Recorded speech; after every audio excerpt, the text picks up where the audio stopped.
தான் நான் சொல்லியிருந்தேன் நான்.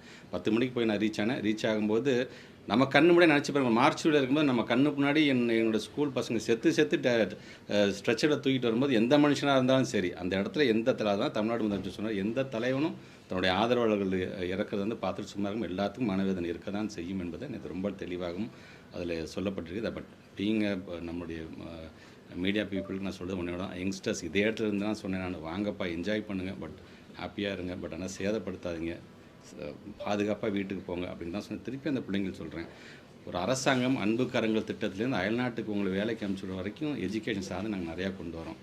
தயவுசெய்து பயன்படுத்தி நீங்கள் எங்களுக்கு தான் ஆதரவு தெரியுங்க, நீங்கள் யாருக்கு வேணால் ஆதரவு தெரியுங்க. ஆனால் ஒரு எஜுகேஷன் சிஸ்டமோட நல்ல அறிவு சார்ந்த கருத்தை வாங்கிக்கிட்டு யாருக்கு வேணால் நீங்கள் ஆதரவு தெரியுங்க. படிக்க வேண்டிய வயசில் தயவு செஞ்சு பிள்ளைங்க படிப்பில் கவனம் செலுத்துங்க, சேஃபாக இருங்க. உங்களை நம்பி வீட்டில் பெற்றவங்க இருக்காங்க, உங்களை நம்பி நாட்டில் ஒரு அரசாங்கம் இருக்கின்றது, உங்களை நம்பி தான் திட்டமே தீட்டுறோம். அதையும் பயன்படுத்தி கொள்ளுங்கள். உங்களுக்கு பிடிச்ச தலைவர் பின்னாடி நீங்கள் போங்க, நாங்கள் வேணான்னு சொல்லவில்லை. பட் உயிர் ரொம்ப முக்கியம் என்று தெரிவிச்சு